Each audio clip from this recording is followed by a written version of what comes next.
Tudo começou naquela quinta-feira, 11 de dezembro de 1952. Na cidade de Bergen, na Noruega, eu estava orando a Deus pela manhã em casa de um irmão na fé. Fiquei muito comovido. Veio-me uma revelação tão nítida como se eu a tivesse lido de um livro ou de um jornal. Naquela época eu não tinha em meus pensamentos algo especial que me chamasse a atenção sobre arrebatamento. Naquele momento senti que deveria escrever o que estava presenciando, mas quase não a considerei como revelação de Deus. Pensava tratar-se de um fruto de minha própria imaginação. Procurei esquecer escapando aqueles pensamentos, mas faltou-me tranquilidade. E para resolver o dilema, orei a Deus. Senhor, não posso me lembrar de tudo, mas se for de tua vontade, revela-me novamente e eu publicarei esse acontecimento.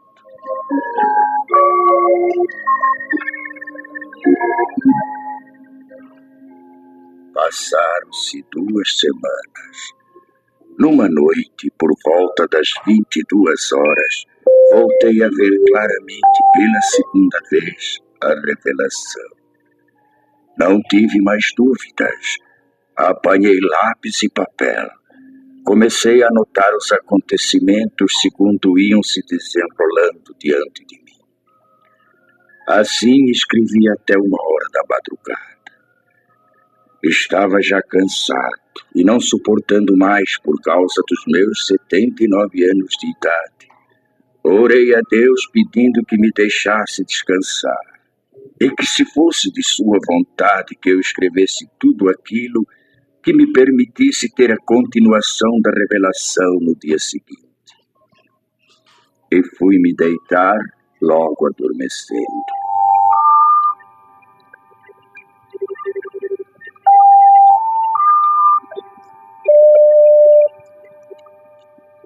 Por uma noite, depois de uma semana, como nas vezes anteriores, veio a mim o restante da revelação, começando exatamente onde havia sido interrompida.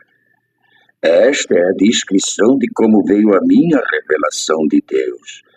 Espero possa ela despertar mais almas para se dirigirem a Deus, antes de soar a última trombeta.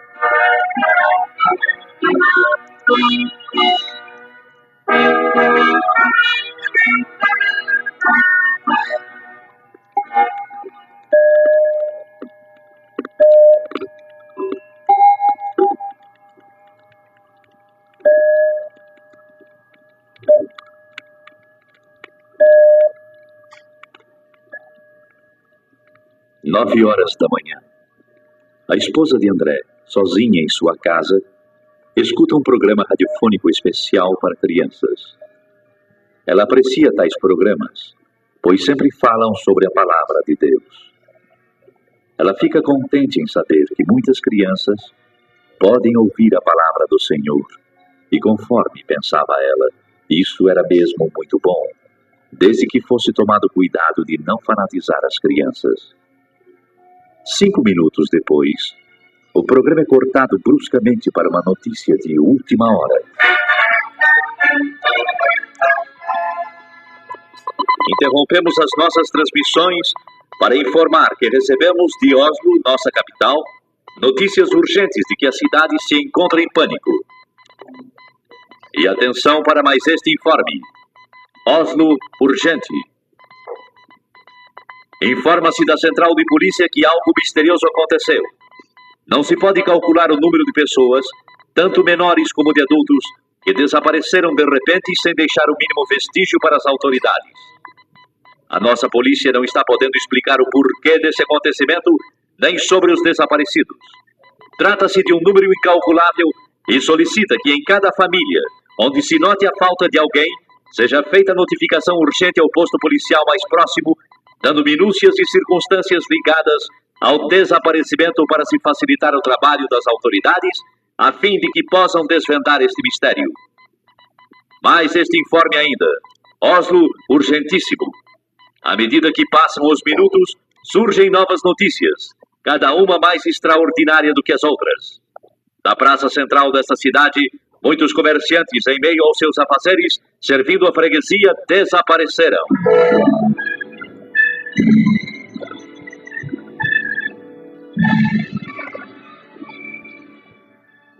O noticiário contava que um freguês de uma casa de floricultura relatou aos policiais que... Quando eu estava pagando a despesa das minhas compras, o negociante que estava trocando dinheiro sumiu. Sumiu sim, senhores.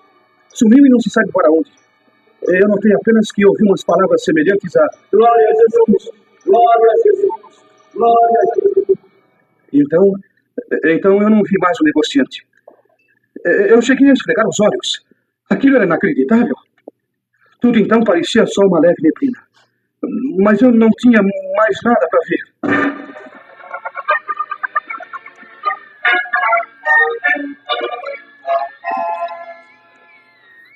Oslo, capital urgente. Notícias de última hora informam que uma senhora gritava desesperadamente em plena via pública, jogando fora travesseiros e cobertores de um carrinho de criança, procurando inutilmente dentro do carro seu filhinho de apenas 8 meses de idade.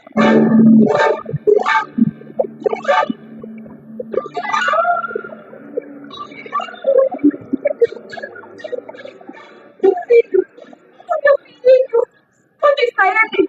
Socorro! Ajudem-me! Alguém roubou meu filho!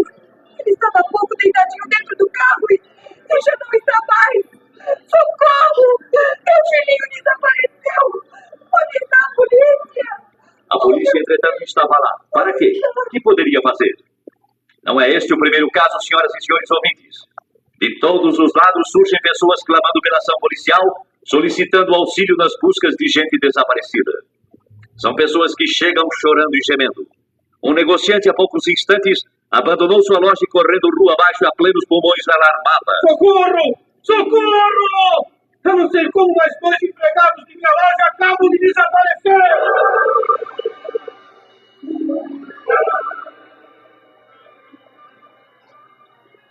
São alarmantes, senhoras e senhores ouvintes, as notícias que, além de Oslo, nossa capital, chegam também de Estocolmo, capital da Suécia, e também de Copenhague, na Dinamarca, e de Helsinki, capital da Finlândia. Que será o fim disso?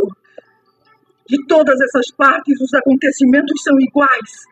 Os desaparecimentos das pessoas são iguais. E de todo o interior do país chegam as mesmas indagações. O que é isso? O que é isso? O que é isso? O que é isso? O que é isso?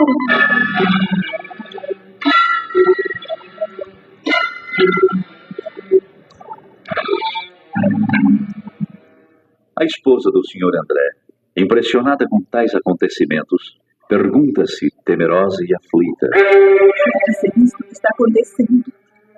Oh, Senhor Deus, ajuda-me a compreender. Resoluta, vai à porta da rua de sua casa. Olha preocupada para fora. Tudo na vizinhança sempre foi calmo. Nem bem chegou ali, e então... Ruth! O que se passa? Mas aquela é a senhora Hallam, que veio vindo desesperada chamar pela Ruth. A senhora não viu alguma pessoa desconhecida passar por aqui? Não vi. Por quê? Eu estou tão desesperada. O que aconteceu? Alguém roubou Ruth, minha filhinha. A minha querida Rutinha. Mas onde é que ela estava, senhora? Não a encontro mais. E há poucos momentos ela estava sentada na escada enquanto eu cuidava do jardim. Tive que ficar espantada quando, olhando para ela, não a vi mais. Mas como? Apenas então notei como que um vulto rápido subia pela parede. Olhei para os lados, para cima, e não a vi mais. Que é isso? Não sei mais o que fazer. Oh, Deus, me ajude a encontrar a minha filha querida. Ruth, minha filha. Onde está minha filha? O que foi feito dela? Eu quero a minha Ruth. Outra senhora Hallam, como está sofrendo. Estou perplexa com este acontecido. É igualzinho ao que o rádio está anunciando. Mas que é aquilo? É o meu marido, sim. É o André, e vem vindo apressado como que de volta para casa. O que aconteceu, André? Você chegando em casa a esta hora, tão cedo. São apenas 9:30 da manhã. Minha querida esposa, eu nem sei como lhe explicar. O que foi que houve? Algo muito estranho está acontecendo. Muito estranho? Lá na oficina a confusão é geral. Por quê? Ninguém entende mais nada. De um momento para o outro, alguns colegas desapareceram. O quê? Como se tivesse combinado, entende? Desapareceram sem nenhum aviso. As máquinas estão paradas. Que é isto, meu Deus? Como é que pode, André? Nós pensamos primeiramente em tratar-se de algum desastre. E então começamos a procurar pelos colegas. E nada? Não encontramos nem vestígios deles. Absolutamente nada, André. Absolutamente. E enquanto estávamos a nos entreolhar uns para os outros, ficamos espantados. Hein? Com o que, André? Um dos colegas nossos começou a gritar e a chorar. Era justamente aquele companheiro que sempre dizia ser crente em Jesus e ia constantemente à igreja. O que é que ele dizia? Falava desta maneira. Agora sim. Agora foi. Já não há mais jeito. Como é triste. O que farei agora? Foi Jesus. Sim, foi ele que veio buscar o seu povo e eu fui exilado. O que farei? E então caía num pranto desesperado. Você, André. Eu lhe disse para que se calasse. Que não falasse tolices. Mas qual? Ele continuou a gritar e eram horríveis os seus gritos. Inacreditável. Enquanto ele continuava a gritar, tivemos a nossa atenção voltada para os outros que ficaram nas mesmas condições. E exatamente por esse motivo, nós deixamos o serviço e agora estamos aguardando notícias. O rádio continua a informar sobre esses desaparecimentos inexplicáveis. Desde as 9 horas da manhã, André, que são notícias e mais notícias sobre pessoas que em desespero telefonam para a polícia.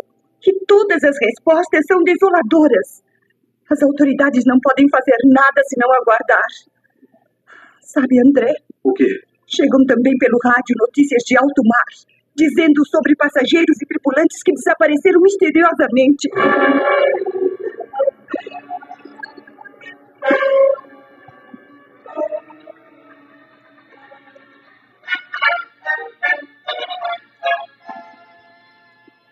Notícias de última hora. Da maternidade desapareceram todas as crianças recém-nascidas. As mães destas crianças gemem de dor e tristeza e espanto. Médicos, enfermeiras, assistentes estão perplexos, inclusive pelo motivo de estarem faltando também alguns de seus colegas. Acertem seus relógios, exatamente 11 horas da manhã. Notícias de Londres anunciam que desde as 9 horas da manhã, os comunicados recebidos de toda a Inglaterra dão conta do inexplicável desaparecimento de pessoas de toda classe social e idade, da mesma maneira, sem explicação alguma. Sabe-se em todo esse mistério que diversos pastores e sacerdotes chamaram os membros de suas igrejas e notaram que os que desapareceram eram justamente os mais piedosos e obedientes a Deus, os mais fiéis nas suas orações, os que dificilmente faltavam aos cultos. Um dos pastores, entre os mais conhecidos de grande igreja, expediu um comunicado convocando todos os seus auxiliares para uma reunião que deverá ser realizada ainda nesta noite. Já são passadas mais de 3h30 desde a primeira notícia deste estranho acontecimento mundial. Dos lugares mais distantes chegam as mesmas notícias. A que mais chamou atenção é a que veio lá da Coreia. Também da Coreia? E qual é? Lá se calcula centenas de milhares de desaparecidos, e entre eles muitos militares das Forças Unidas.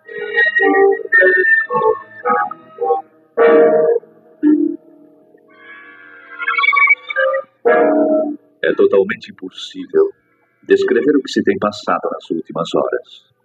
A angústia toma conta de todos. As ruas estão agora com movimento desusado. Pessoas correndo, chorando, chamando e clamando. As mães aflitas à procura de seus filhos, e no meio destes clamores também há os que zombam e amaldiçoam a Deus e aos próprios homens. Um senhor correndo com os punhos levantados, gritava: Cuidado, gente! Cuidado! Ele veio nos pegar um por um! Com certeza perdemos por isso! Uma senhora de idade, parada, com as mãos postas, olhando para o alto, clamava: Oh, não, não! Nós não estávamos prontos para subir com ele. E ele veio e eu não subi. Agora terei de ficar. Daqui para frente ninguém mais será levado. Ó Senhor Jesus, ó Jesus, ajudai-nos. Eu sei, bem sei, não adianta mais. E eu que sempre fui religiosa durante toda a minha vida, mas que nunca pensei que ele viesse assim tão depressa. Oh, eu devia ter cuidado mais de minha vida espiritual. Eu devia ter cuidado mais de minha vida espiritual.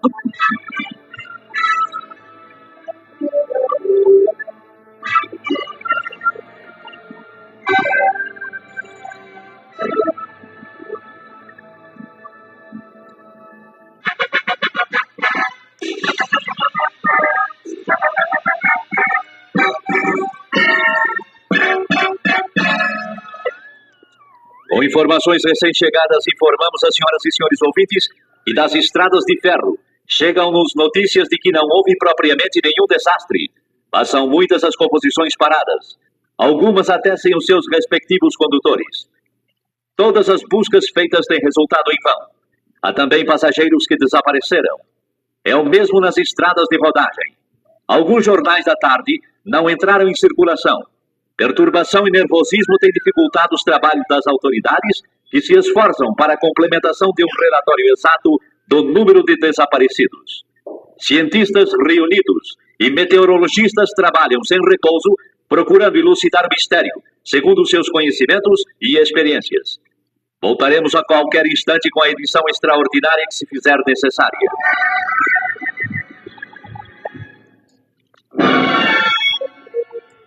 Lá dos Estados Unidos da América do Norte chegam também notícias, primeiramente dos Estados do Leste. E que dizem elas? O fenômeno é o mesmo como aqui na Noruega. Lá aconteceram desastres graves, com perdas de muitas vidas. Os jornais prometem dar informações mais claras sobre tais acontecimentos nas edições de amanhã. Vamos aguardar agora o noticiário radiofônico das 20 horas.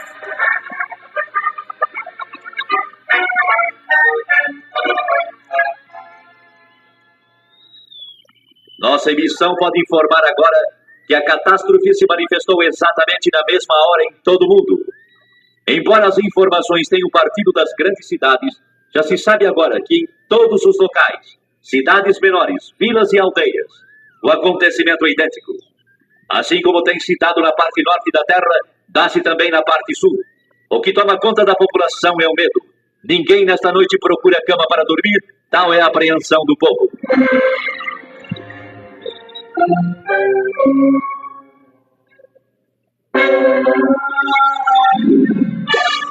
São histéricas as discussões nas ruas por causa de parentes e amigos desaparecidos. Eu sei, eu bem sei.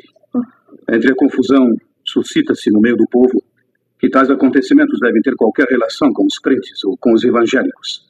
Ou ainda, como costumo dizer, com os religiosos. Se é assim, como é que se explica agora? Cada pessoa que possuía parentes evangélicos, justamente aqueles que eram os mais fanáticos ou mais fervorosos, são os que desapareceram.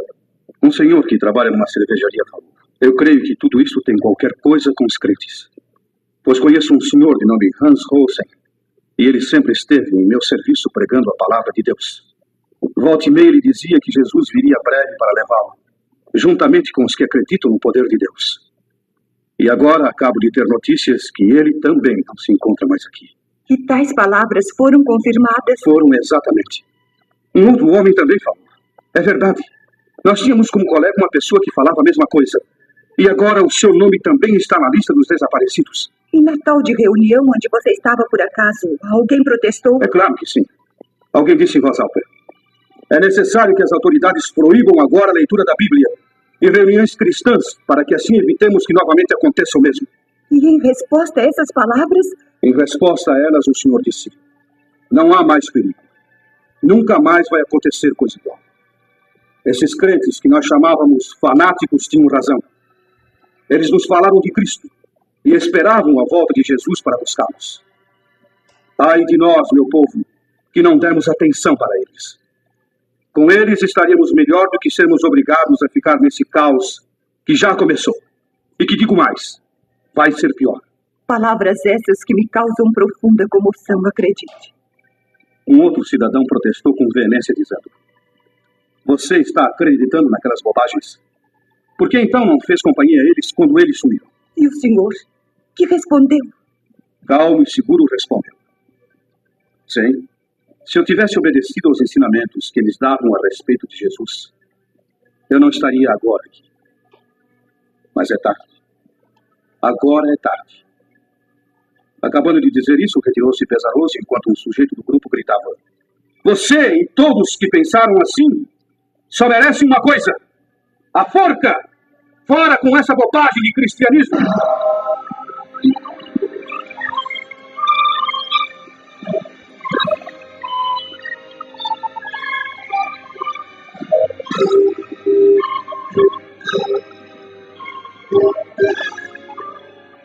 No dia seguinte, nem o rádio podia dar informações para esclarecimento do grande mistério. Apenas continuavam as notícias vindas de longe. Dos campos, missionários falavam tais notícias do desaparecimento em massa. Poucos membros de igrejas foram os que ficaram. Naquela noite marcada para a reunião dos pastores e pregadores, a presença era boa, mas o número dos que faltavam era considerável. O ambiente estava triste, pesado mesmo. Os corações estavam como que congelados. Durante a reunião, mais do que um se manifestou demonstrando desespero extremo. Todos estavam de acordo a respeito do que havia acontecido. Sim, era a grande verdade. Santos tinham sido arrebatados da terra.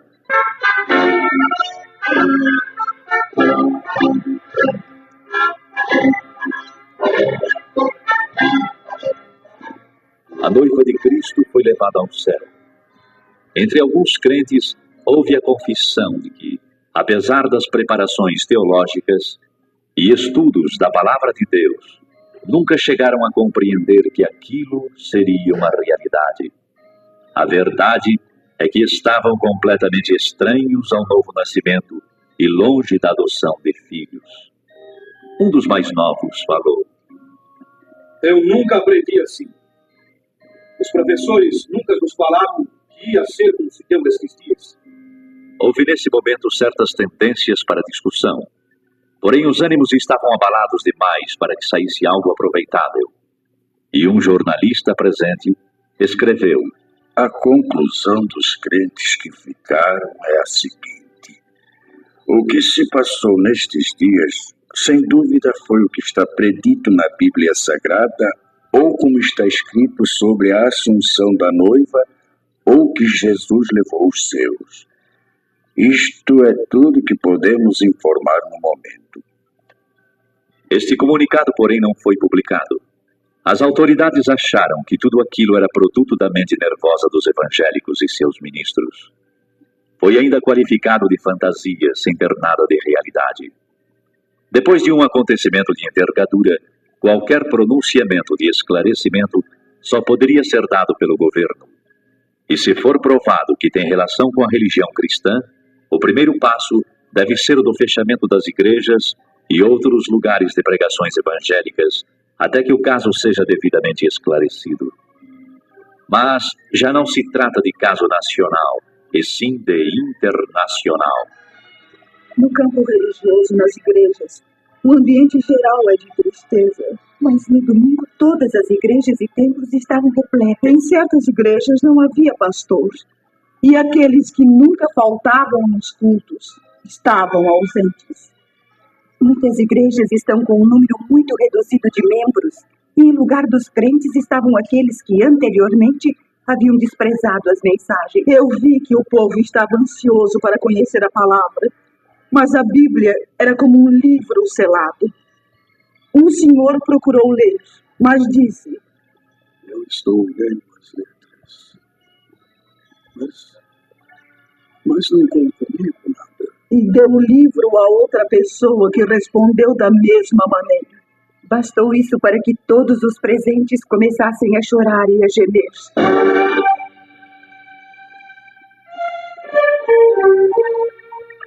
Mas a população em geral culpava os religiosos por tão grande calamidade.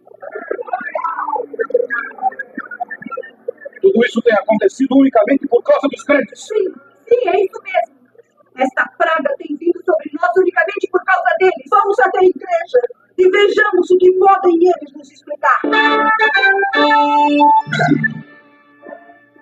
E a explicação dos que ficaram foi simples, triste e com poucas palavras.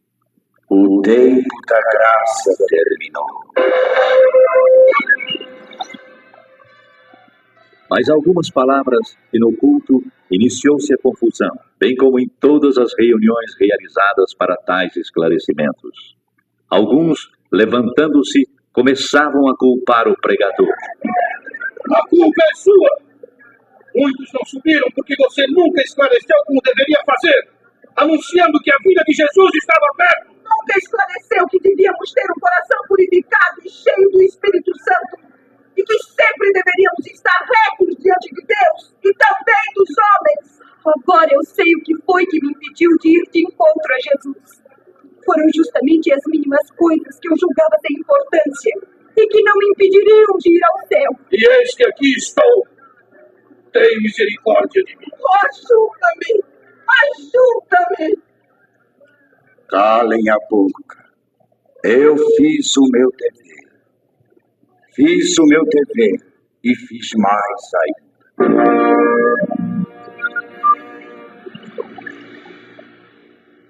Uns gritavam de raiva e horror, outros choravam e clamavam. Era inútil. A porta estava fechada para sempre. Não adiantava bater e dizer que tinham comido na presença do Senhor, que oravam, que eram obedientes. Não havia mais oportunidade. É quase impossível descrever os dias que se seguiram. Expectativa terrível, sofrimento sem par manifestou-se em todos. E foram lembrados os convites feitos pelos pastores e o desprezo com que receberam esses convites. Muitos que eram chamados de crentes, agora compreendiam que a fé que professavam consistia apenas em palavras ocas e frases costumeiras.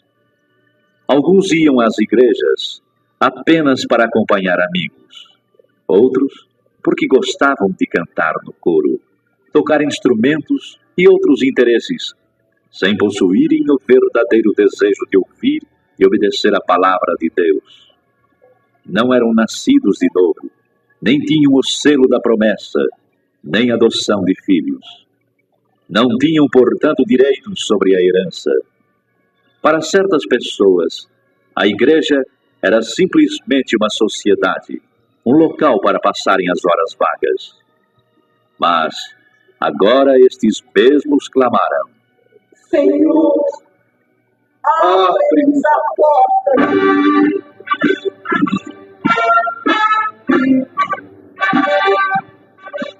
Para espanto e preocupação maior, surgem os rumores de que a Terceira Guerra Mundial está prestes a ser iniciada. As relações entre Oriente e Ocidente foram cortadas. Dos regimes que pertencem ao bloco comunista, anuncia-se que foram proibidas toda e qualquer reunião evangélica. Estavam, pois, já reconhecendo que a perturbação existente e a desordem geral, os culpados eram os crentes.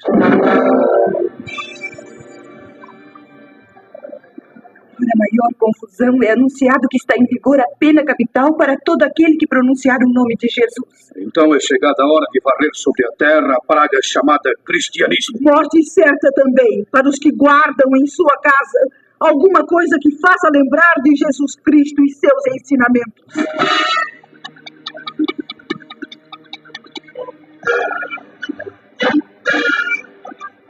Nos países democráticos, demorou um pouco para que seguissem o exemplo comunista. A maioria descrente, tanto da população como nas camadas governamentais, exigiram aquelas medidas, procurando assim garantir o povo da perturbação nesse sentido. Foi, pois, aprovado em todos os cantos da terra a mesma lei, ou seja, morte para os chamados crentes. Bastará pronunciar o nome de Jesus para sofrer a pena capital.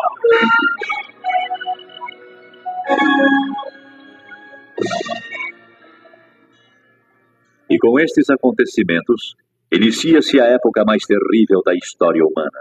Uma grande parte dos crentes que ficaram, continuando a clamar o nome do Senhor Jesus e não obedecendo às autoridades, foram presos e julgados ditatorialmente. Só escapariam se aceitassem as condições impostas pelas autoridades. Se vocês maldizerem o nome de Jesus, negando-o, então salvarão suas vidas e a vida daqueles a quem amam. Para a perplexidade das autoridades, milhares ficaram firmes no propósito de testificarem que eram de Jesus e não o negariam, qualquer que fosse o resultado. Agora, Satanás estava demonstrando que verdadeiramente estava agindo sobre a face da terra. Ai dos que habitam sobre a terra. Uma parte grande desses novos crentes não resistiram às ameaças e aflições. Negaram a fé, negaram o Cristo. O mundo inteiro está no maligno. Todo o mundo jaz no maligno. As nações chegaram neste momento a ter uma só ideia e a colocá-la em prática. Exterminar com o cristianismo e extingui-lo para sempre. O príncipe deste mundo toma poder completo. E filhos acusando seus pais, entregando-os para morrerem. E assim a Escritura, segundo São Lucas 21:16, se cumpriu quando diz: E até pelos pais, irmãos, parentes e amigos sereis entregues e matarão alguns de vós. E por todos sereis aborrecidos por amor do meu nome. Faltam palavras para as demais cenas horrendas que se desenrolaram, mas no livro do Apocalipse, Deus revelou os ais e as pragas que hão de vir. E o clamor desses infelizes continuava, segundo São Mateus 24:22. Senhor, Senhor, venha abreviar estes dias.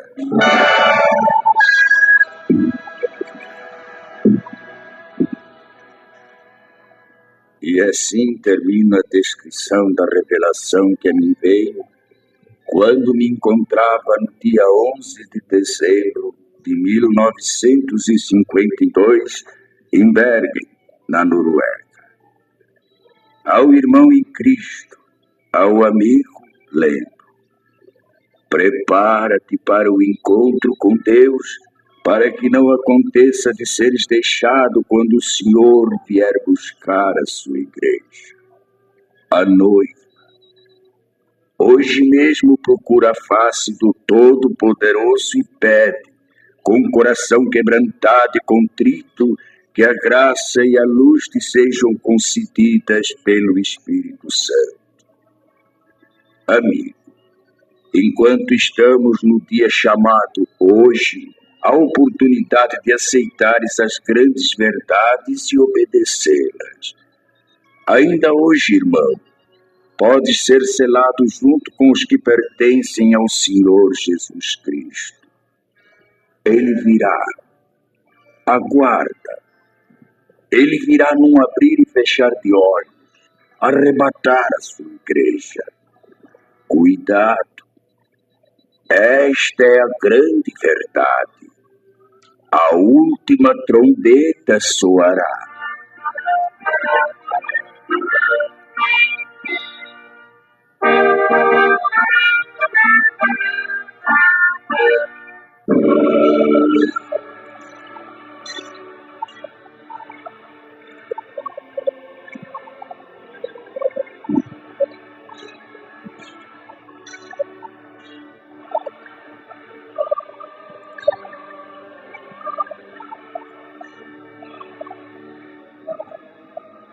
Esta foi a revelação recebida por um servo de Deus, Olaf Rode, sobre o arrebatamento da Igreja de Cristo. Seu tradutor é o virtuoso missionário Erik Alder Peterson, e lembra a todos esta seguinte advertência autêntica: A vinda de Jesus está próxima. E como vai ser quando ele vier e os dias que se seguem? Podemos relembrar nestas poucas cenas que ouvimos, com todas as ocorrências, que milhares sejam despertados e se preparem para o grande dia da última trombeta. É o que eu desejo de coração.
dia o sol vai brilhar no céu e dirão se apagou na escuridão.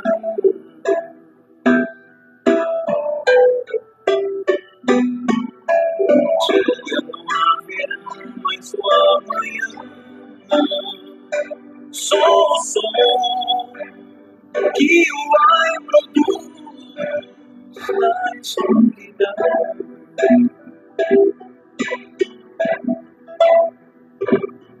Então o céu será poder e o sol não será sol. Então do ar todo terror se espalhará por todo o chão na escuridão.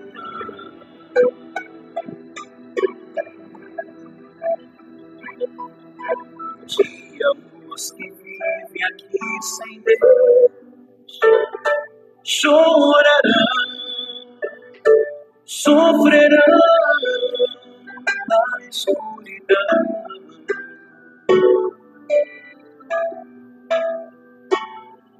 Um dia só gemidos se ouvirão, ódio e dor se farão sentir na escuridão.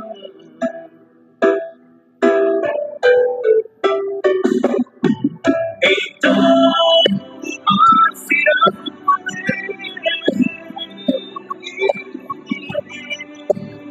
será que o sol do ar do seu favor se espalhará. Depois eu gravo essa parte. Tá bom. Vai com Deus, Dedê.